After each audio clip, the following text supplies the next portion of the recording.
तो आज के इस गहरे अध्ययन में हम जिस विषय पर बात करने वाले हैं ना, वो बहुत ही दिलचस्प है। अक्सर जब हम मेडिकल डायग्नोसिस की बात करते हैं तो हमें लगता है कि सब कुछ बिल्कुल नापा तौला होगा, एकदम ब्लैक एंड व्हाइट। हाँ, जैसे इंजीनियरिंग में होता है, एकदम सटीक। बिल्कुल।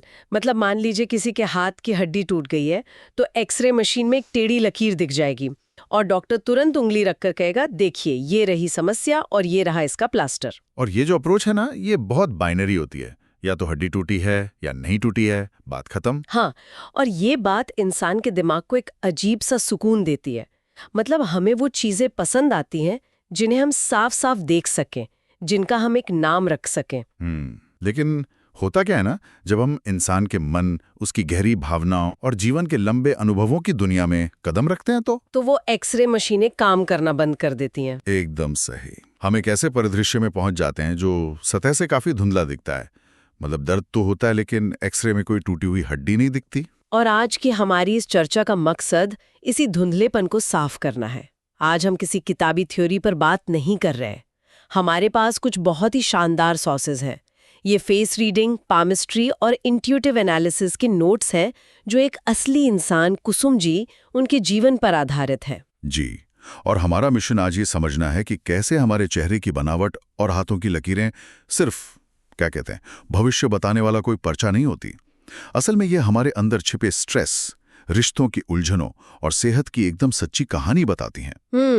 और साथ ही हम ये भी देखेंगे कि ज्योतिष और स्पिरिचुअल हीलिंग का इस्तेमाल करके रोजमर्रा की समस्याओं को कैसे सुलझाया जा सकता है, वो भी बिना किसी डर या ब्लैक मैजिक जैसे अंधविश्वास के। तो चलिए इसे थोड़ा खोलकर समझते हैं। बिल्कुल। देखिए, इंसान के जीवन और उसके संघर्षों को समझने की शुरुआत हमेशा उसके स्वभाव से होती है, जो उसके चेहरे और हथेली पर साफ दिखता है। बाहरी रूप हमारी आंतरिक भावनात्मक स्थिति का सीधा रिफ्लेक्शन होता है। अच्छा, तो इन नोट्स में कुसुम जी के चेहरे के बारे में क्या बताया गया है? इनमें लिखा है कि एक चौड़ा चेहरा और शांत आंखें ये एक ऐसे इंसान को दर्शाती हैं जो प्रैक्टिकल है और इमोशनल रूप से बहुत स्थिर है। लेकिन यहाँ एक बहुत ही बारीक बात है, उनके गालों और जबड़े पर हल्का भारीपन है। जबड़े पर भारीपन? मतलब क्या ये सिर्फ उम्र बढ़ने का असर नहीं है? सतह से देखने पर ऐसा ही लगेगा, लेकिन फेस रीडिंग में इसे जीवन की उस जिम्मेदारी से जोड़ा जाता है जो इंसान चुपचाप अपने कंधों पर उठाता है। इसे साइलेंट बर्डन कहते हैं। ओहो, साइलेंट बर्डन। हाँ, ये उन लोगों में बहुत आम है जो हमेशा परिवार को बांध कर रखने की कोशिश करते हैं। और अगर इसे हम पामिस्ट्री से जोड़ें तो चौड़ी हथेली और मजबूत अंगूठा बताता है कि ये इंसान एक बहुत ही सॉलिड डिसीजन मेकर है। और नोट्स में उंगलियों के बीच के गैप की भी बात थी ना? हाँ, उंगलियों के बीच का हल्का गैप बताता है कि ये इंसान इंडिपेंडेंट सोच रखता है। मतलब ये किसी की बात आंख मूंद कर नहीं मानते। ये सब सुनकर ना मुझे एक बहुत ही मॉडर्न चीज की याद आ रही है। क्या? ये बिल्कुल उस स्मार्टफोन की तरह है जिसकी स्क्रीन तो एकदम साफ और स्मूथ दिखती है। बाहर से सब बढ़िया है, लेकिन बैकग्राउंड में 50 हेवी एप्स चल रहे हैं जो लगातार फोन की बैटरी ड्रेन कर रहे हैं। बाहर से सब कंट्रोल में है, लेकिन अंदर ही अंदर एक भयानक भारीपन है। अरे वाह, ये बैकग्राउंड एप्स वाली एनालॉजी बहुत सटीक है। सच में ऐसा ही होता है। इंसान शिकायत नहीं करता, बस सहता जाता है। जीवन सिर्फ ड्यूटी और फैमिली के आसपास घूमता है। लेकिन ये जो बैकग्राउंड बैटरी ड्रेन है, ये सिर्फ दिमाग तक तो नहीं रहता होगा ना? बिल्कुल नहीं, ये सीधे शरीर पर असर डालता है। पामिस्ट्री में कुछ खास रेखाओं को एनर्जी लीकेज की लाइनें कहा जाता है। ये थकान और कमजोरी दिखाती हैं। और यहाँ एक बहुत बड़ी इंसाइट है, सेहत की 50% समस्या फिजिकल होती है और 50% इमोशनल। 50% इमोशनल? मतलब ब्लड प्रेशर या शुगर जैसी चीजें? हाँ, जैसे बीपी को ही ले लीजिए। ये स्ट्रेस और हर चीज को कंट्रोल करने की आदत से जुड़ा है। और शुगर ये अपने भावनाओं को दबाने यानी इमोशनल सप्रेशन का नतीजा है। अच्छा, एक मिनट, मुझे यहाँ थोड़ा रुक कर एक सवाल पूछना है। मैं ये तो समझ रही हूँ कि स्ट्रेस से बीपी बढ़ सकता है, ये तो साइंस भी मानती है। लेकिन नोट्स में लिखा है कि वात रोग, मतलब जोड़ों का दर्द और जकड़न, ये ओवर थिंकिंग की वजह से होता है। हाँ, ये थोड़ा हैरान करने वाला लग सकता है। मतलब क्या सच में ज्यादा सोचने से घुटनों में दर्द हो सकता है? क्या भावनाएं सच में जाकर जोड़ों में बैठ जाती हैं? देखिए, अगर हम इसके बायोलॉजिकल मैकेनिज्म को समझे ना, तो ये बहुत लॉजिकल है। जब हम लगातार किसी तनाव में रहते हैं या ओवरथिंकिंग करते हैं, तो हमारा शरीर हमेशा डिफेंस मोड में रहता है। अच्छा, वो फाइट और फ्लाइट मोड। एकदम सही। और इस मोड में हमारी मांसपेशियां सिकुड़ जाती हैं, वो रिलैक्स नहीं कर पाती। जब शरीर सालों तक इसी तनी हुई अवस्था में रहता है तो इसका दबाव सीधे जोड़ों पर पड़ता है। समझ रही हूँ। ब्लड सर्कुलेशन बाधित होता है और आयुर्वेद इसी रुकावट को वात कहता है। तो वो जो जकड़न है वो असल में स्टोर हुआ स्ट्रेस ही है। बाप रे, मतलब वो बैकग्राउंड एप्स फोन को इतना गर्म कर रहे हैं कि अब हार्डवेयर भी खराब हो रहा है। बिल्कुल।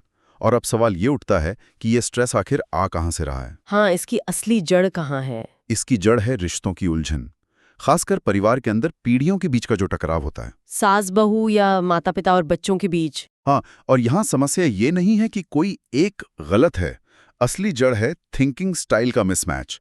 एक पुरानी पीढ़ी है, जैसे कुसुम जी, जो पूरी तरह से इमोशनल और रिस्पेक्ट बेस्ड माइंडसेट पर काम करती हैं। मतलब मैंने परिवार के लिए इतना कुछ किया तो अब मुझे सम्मान मिलना चाहिए। एकदम सही। और दूसरी तरफ है नई पीढ़ी, जो प्रैक्टिकल और बाउंड्री बेस्ड माइंडसेट पर चलती है। उनका अपना स्पेस होता है और इसी वजह से कम्युनिकेशन गैप और ईगो क्लैश होता है। और यहाँ से बात सच में बहुत दिलचस्प हो जाती है, क्योंकि ये तो बिल्कुल ऐसा हो गया जैसे एक व्यक्ति हिंदी में बहुत ही खूबसूरत भावुक कविता सुना रहा है। हाँ। और दूसरा व्यक्ति उसी वक्त एक्सेल शीट पर उसका प्रॉफिट लॉस निकाल रहा है।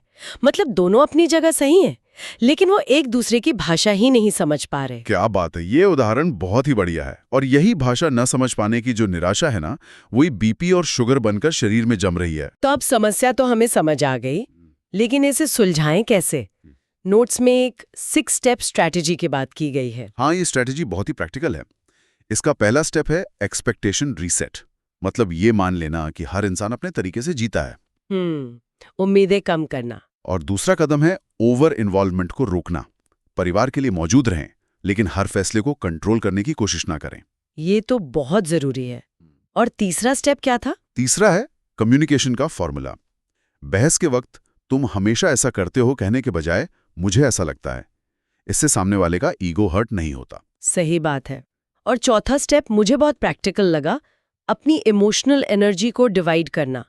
मतलब अपनी 100% एनर्जी सिर्फ परिवार को देने के बजाय 50% खुद को दें, 25% आध्यात्म को और 25% परिवार को।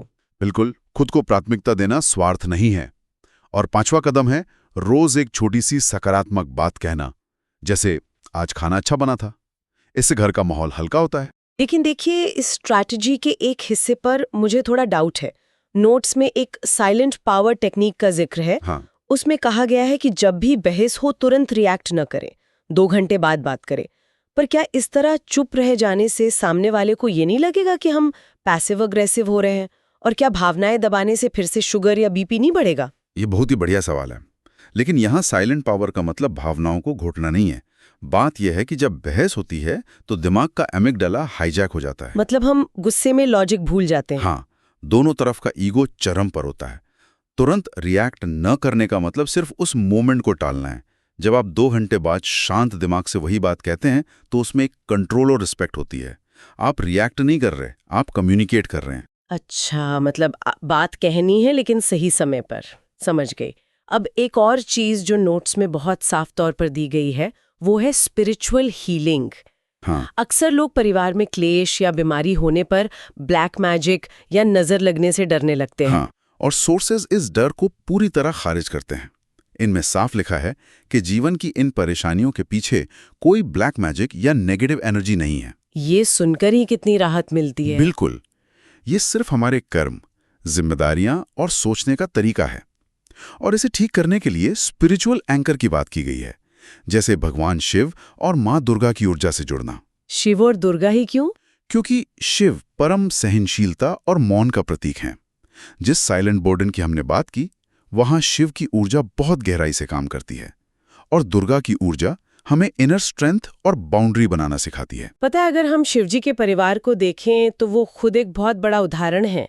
वो पूरे परिवार के साथ रहते हैं लेकिन फिर भी पूरी तरह से शांत और वैरागी रहते हैं। मतलब परिवार के बीच रहकर भी खुद को डिटैच रखना शायद यही असली समाधान है। एकदम सही पकड़ा आपने। इसे ही डिटैच्ड इन्वॉल्वमेंट कहते हैं। और इस स्थिति तक पहुंचने के लिए एक बहुत ही शक्तिशाली तरीका बताया गया है, ओम नमः शिवाय का जाप। रोजाना 108 बार या सिर्फ 10 मिनट। और इससे होता क्या है? विज्ञान भी मानता है कि इस मंत्र की ध्वनि हमारे नर्वस सिस्टम को शांत करती है, वेगस नर्व को रिलैक्स करती है।